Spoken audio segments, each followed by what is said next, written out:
Hello बच्चों, कक्षा 8 हमारा जो लेसन चल रहा था ध्वनि, इसकी व्याख्या हमने पिछले पार्ट में की थी ना। क्या था उसमें कि वसंत ऋतु का आगमन हुआ है और कवि क्या कह रहे हैं कि मेरा अभी अंत नहीं होगा क्योंकि अभी तो शुरुआत है।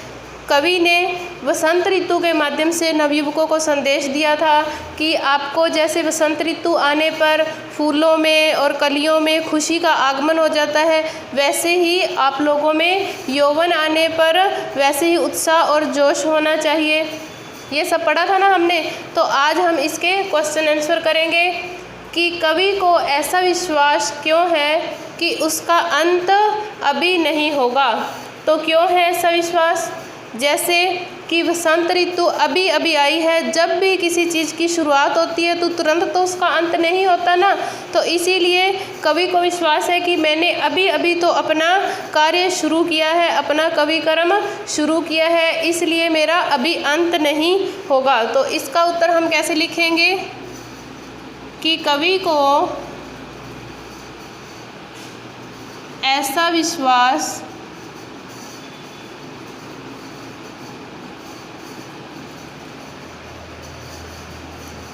इसलिए है कि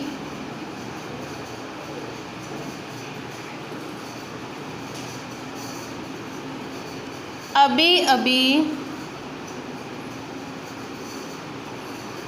वसंत ऋतु की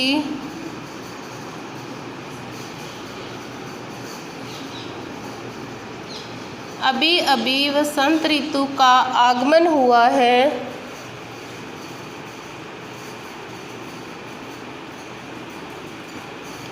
अभी अभी पेड़ पौधों में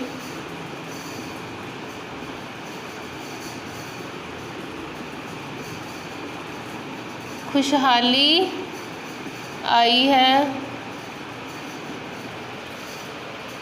और कवि अपने माध्यम से कैसे कहता है कि अभी तो मैंने अपने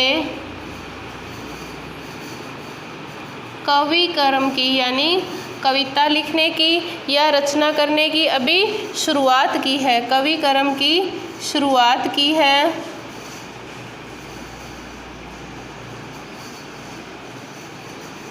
और अभी मुझे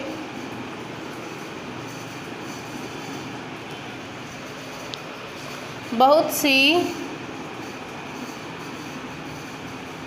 रचनाएं लिखनी है। तो इस क्वेश्चन को हम कैसे समझेंगे कि अभी अभी तो शुरुआत हुई है, वसंत ऋतु का आगमन हुआ है, वैसे ही अभी अभी कवि ने अपने कवि कर्म की या रचना लिखने की शुरुआत की है। और जिस कार्य की अभी अभी शुरुआत हुई है वो उसका अभी अंत हो ही नहीं सकता, उसको लंबे टाइम के लिए चलना है। इसलिए कवि को भी ऐसे विश्वास है कि अभी उसका अंत नहीं होगा। तो हमारा सेकंड क्वेश्चन है कि फूलों को अनंत काल तक विकसित करने के लिए कवि कौन सा प्रयास करना चाहता है। अनंत का क्या अर्थ होता है? जिसका कभी अंत न हो। ये शब्दार्थ में हमने लिखा था, जिसका अंत न हो। अनंत का क्या अभिप्राय होगा? जिसका अभी अंत न हो। तो फूलों को अनंत काल तक विकसित करने के लिए कवि क्या प्रयास करेगा? तो इसका आंसर हम लिखेंगे, क्या आंसर होगा? फूलों को यानी नवयुवकों को अनंत काल तक विकसित करने के लिए कवि उनमें से आलस्य और उनकी निंद्रा को छीन लेना चाहता है, उनमें आशा और स्फूर्ति का आगमन करना चाहता है। ठीक है, उनको यश दिलाने के लिए, किनको? नवयुवकों को यश दिलाने के लिए और फूलों को विकसित करने के लिए कवि उनमें नई आशा का संचार करना चाहता है कि फूलों अर्थात नवयुवकों को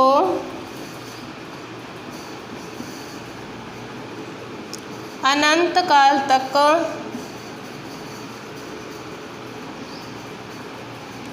विकसित करने के लिए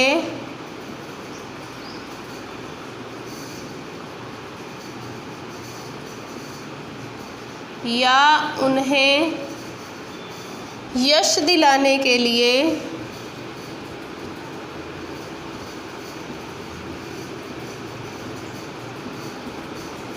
कवि उनकी उदासी व आलस्य छीन लेना चाहता है।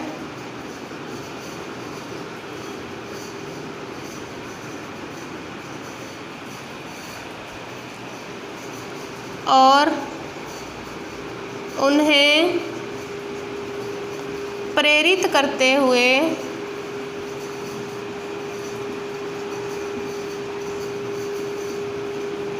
नव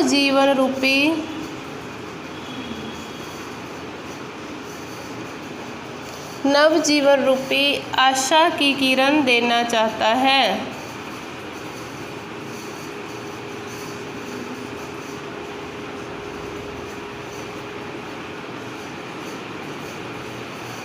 ठीक है, तो फूलों को या नवयुवकों को विकसित करने के लिए उनसे उदासी और आलस्य छीन लेना चाहता है और उनको प्रेरित करते हुए नई आशा की किरण देना चाहता है कि अपने लक्ष्य की ओर हमेशा बढ़ते रहो। अब क्वेश्चन नंबर 3 है, कवि पुष्पों की तंद्रा और आलस्य को दूर करने के लिए क्या करना चाहता है? तो तंद्रा शब्द का क्या अभिप्राय है? जो नींद में सोया हुआ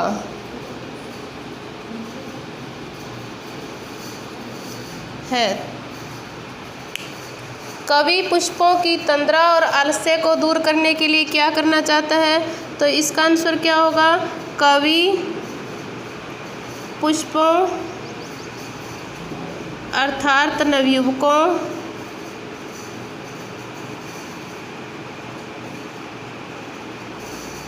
तंद्रा यानी नींद में सोए हुए जो अलसाए हुए हैं उनको दूर करने के लिए अर्थात नवयुवकों की जिंदगी से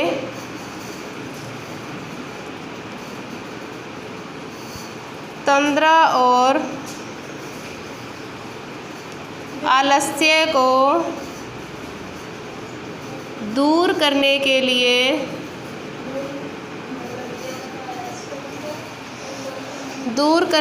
लिए उन पर अपने स्वप्निल यानी स्वप्न में जो सजाए हुए जो हमारे पल होते हैं, स्वप्निल और कोमल हाथों को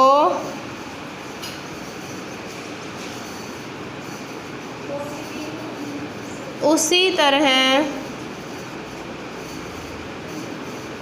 फेरेगा जिस तरह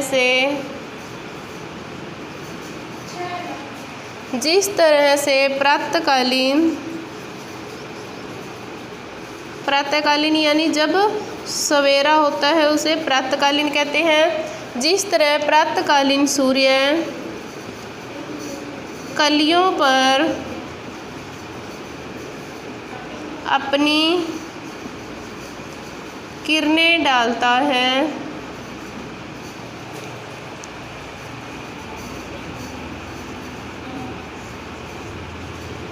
तब वे कलियां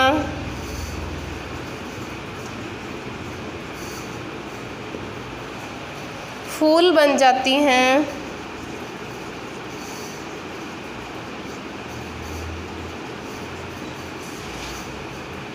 उसी तरह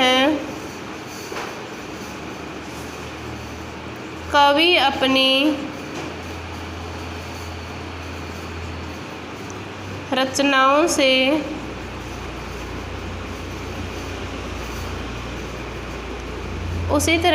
अपनी रचनाओं से नवयुवकों में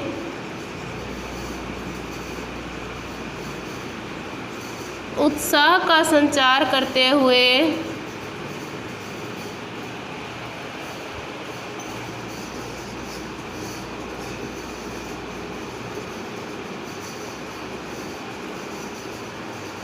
उन्हें समाज के प्रति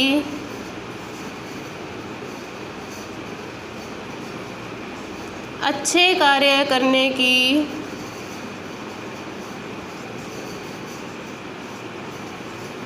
प्रेरणा देता है।